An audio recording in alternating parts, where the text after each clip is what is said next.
Bonjour et bienvenue dans la suite de ce tutoriel concernant WordPress et la création d'un premier site de type simple. Nous sommes toujours dans la création de notre salon de coiffure pour le site internet Couptif. Alors, nous en sommes à la personnalisation, au choix du thème, au choix des couleurs, de la première page, de l'entête, etc., etc. Donc, notamment ce qui concerne la page d'accueil. Donc, je vous propose d'aller dans mon site. Et puis ici, dans tableau de bord, vous avez la possibilité de l'option apparence et personnaliser. Depuis cet endroit-là, vous allez pouvoir suivre diverses options qui vous permettent de mettre en page votre site. Alors, je vais vous proposer ici, par défaut, nous avons le thème Broadwalk qui est actif. Je vous propose de modifier ce thème en cliquant sur le bouton. Et puis ici, vous avez toute une liste de thèmes. Attention, il y en a certains qui sont payants, mais vous le verrez tout à fait dès le moment où vous allez sélectionner le thème qui vous intéresse. Ils vont vous dire si c'est gratuit ou non. Donc moi, je vous propose de prendre le premier, Snaps. Donc on sélectionne ce thème et il s'active par rapport à notre site et il se met en place automatiquement. On va dans l'option suivante pouvoir personnaliser le design. Alors ici, vous allez pouvoir essayer diverses options. Je vous laisserai faire ça si vous le souhaitez, par rapport aux couleurs et aux modifs d'arrière-plan. Mais on a aussi d'autres possibilités ici. Dans titre, description et logo, c'est ce qu'on pourrait voir apparaître ici. Ici, je vois que j'avais fait une faute au démarrage pour le nom du site. Donc, je vais rajouter le T. Donc, on voit que ça se met online. Vous pourriez tout à fait mettre un slogan. Mais attention, suivant l'image qu'on met en arrière-plan, après, peut-être que ces options, on ne les voit plus. Donc, à vous de gérer si vous voulez laisser ces options ici. Vous pouvez ajouter un logo si vous le souhaitez. Donc ici, si vous avez déjà téléchargé une fois des images, elles se mettraient automatiquement ici. Autrement, vous pouvez sélectionner des images que vous avez sur votre ordinateur. Alors par exemple ici pour un logo, j'avais choisi de mettre ce logo. Il apparaît ici dans la bibliothèque des médias, donc tout ce que vous avez téléchargé par un autre onglet. Je vais définir comme logo et puis on voit qu'il se met ici mon petit logo. On pourrait retirer le logo ou changer le logo en cliquant sur ces boutons. Je referme ce menu déroulant et je prends couleur et arrière-plan. Alors là, je vais pouvoir appliquer des couleurs à ma palette ou bien je pourrais prendre d'autres possibilités, mettre moi-même des couleurs. Et là, c'est vraiment sur nos pages, autour des pages, les couleurs qu'on pourrait choisir qui s'appliquent sur notre site internet. Vous pouvez créer aussi vos propres couleurs. Je reviens en arrière. Image d'entête, c'est l'image qu'on pourrait mettre là derrière. Alors, si je clique sur ajouter une nouvelle image, je peux de nouveau télécharger depuis mon bureau ou depuis mon ordinateur où est-ce que j'ai mis des images. Alors là, j'avais pris une image. Voilà, attention, lorsque j'ai cherché cette image sur Internet, j'ai cherché une image aux dimensions de 1200 x 500 pixels. La résolution pour qu'elle s'affiche correctement sur mon site internet. Donc, faites une recherche dans les images d'internet, vous tapez image 1200 x 500 et comme ça semblerait être le format par défaut pour le site. Comme nous avons une version gratuite de WordPress, il nous autorise de mettre uniquement cette dimension-là. Après, si vous avez une version payante de WordPress, vous pouvez tout à fait modifier ça, mais pas avec la version que je vous propose ici d'utiliser. Je clique sur recadrer l'image, il va s'en occuper. Mon image s'est mise par défaut. Je vais refermer cette zone et on le voit qu'il est ici. Alors peut-être que maintenant le titre, le bienvenu qui est marqué ici, il faudrait peut-être l'enlever ou peut-être même enlever le titre. À vous de voir comment vous voulez gérer ça. Ensuite, on va venir sur les pages d'accueil statiques, c'est-à-dire que je souhaite que ma page accueil soit celle par défaut dans mon site internet. Donc, je vais lui dire une page statique, une page qui reste statique, qui reste tout le temps celle par défaut, et je vais lui dire que pour moi, c'est celle que j'ai appelée accueil. Donc, il va nous la mettre par défaut chaque fois que l'on va se connecter, et on va prendre surtout notre menu qu'on a créé, accueil, et on voit bien là qu'on a nos 4, on verra ça tout à l'heure, on aura nos bons éléments ici. Voilà, pour ce qui est de ce qu'on a vu jusqu'à maintenant, on va pouvoir enregistrer et activer ces paramètres. Donc je vous rappelle que nous sommes allés dans mon site, nous sommes allés dans Apparence, dans Tableau de bord, mon site Tableau de bord, et ici nous sommes allés dans Apparence et Personnaliser. Vous pouvez encore venir dans Widget, et c'est tous les éléments qui se trouvent en bas du site internet, comme je vais vous le montrer tout à l'heure, que l'on peut enlever. Tous ces éléments-là, si vous les mettez sur la gauche, ils se suppriment de votre première page.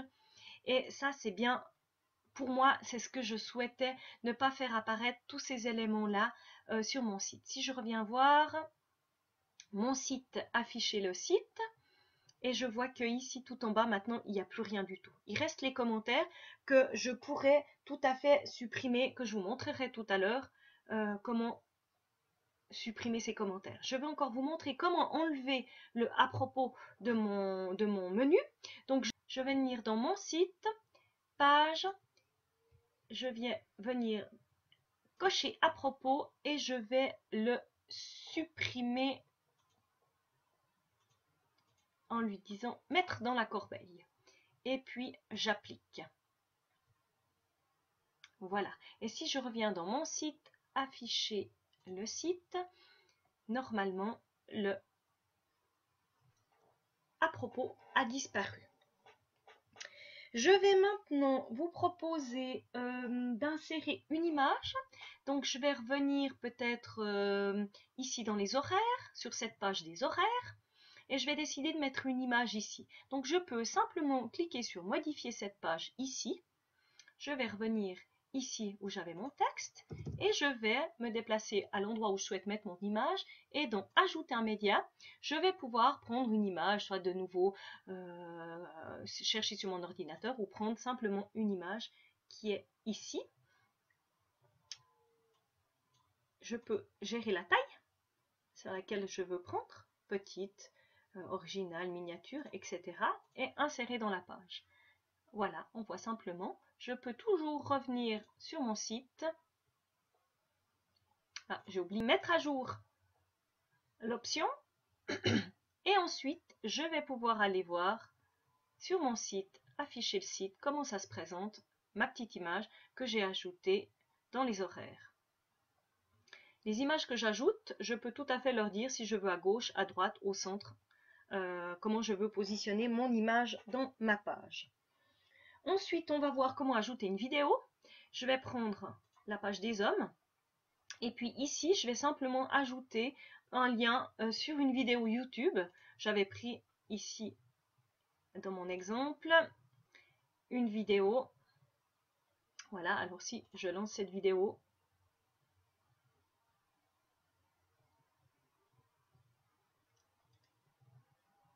je vais copier l'URL.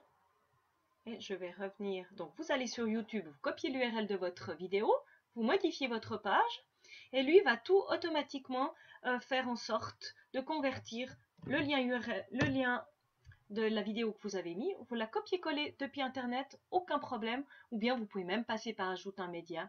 On pourrait aussi le faire de cette manière. Vous mettez à jour et vous contrôlez où est-ce que vous en êtes avec votre mon site. Affichez le site et vous allez voir sur la page des hommes que votre vidéo soit bien présente. Et voilà, votre vidéo est visible. Vous pouvez aussi tout à fait ajouter, si je prends les horaires par exemple, ajouter un fichier Word pour que les personnes puissent ouvrir ce document. Donc ici on se positionne à l'endroit où l'on veut ajouter le document. Alors, par exemple, je me mets ici. Je vais faire ajouter un média. Je vais lui dire envoyer un fichier, sélectionner des fichiers et j'avais mis un document vacances. C'est un document Word, je le sélectionne, je clique sur ouvrir. Je le sélectionne ici et je lui dis insérer dans la page. J'ai le nom du document que je pourrais aussi changer. Je mets à jour. Je retourne voir mon site. afficher le site. Et là, si je vais dans mes horaires, je vois que j'ai mon lien ici. En cliquant dessus, ça me télécharge un document Word que je peux ouvrir et dont je vois le contenu. Vous savez donc ajouter des images, des vidéos, ajouter des documents Word. Je vous montre maintenant comment supprimer tous ces espaces commentaires et ces espaces de partage si vous ne souhaitez pas. Mon site, vous allez prendre tableau de bord, vous allez prendre page, vous allez sélectionner toutes les pages, vous allez sélectionner, par exemple, je souhaite supprimer tous les commentaires sur toutes mes pages. Voilà, je les sélectionne, je vais lui dire modifier, je vais cliquer sur appliquer et ici, je vais lui dire refuser les commentaires. Je mets à jour et je vais contrôler ici dans mon site, afficher le site et je vais constater que je ne peux plus mettre de commentaires. Donc ici c'était les widgets comme tout à l'heure, donc pour cette page on n'avait pas supprimé les widgets. Je vais encore profiter de vous montrer comment faire pour donner accès à votre site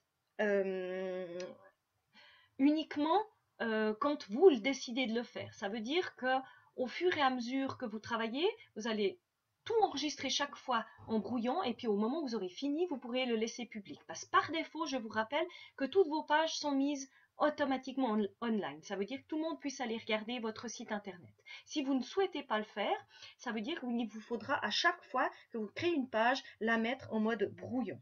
Donc pour ceci, vous allez dans tableau, dans page, vous allez cliquer sur toutes les pages et là vous allez à nouveau sélectionner les pages sur lesquelles vous voulez mettre en brouillon ou que vous voulez mettre en public. Alors je les sélectionne, je refais la même procédure que tout à l'heure, modifier, appliquer et là je vais lui dire état, est-ce que je les veux en brouillon ou est-ce que je les veux publier?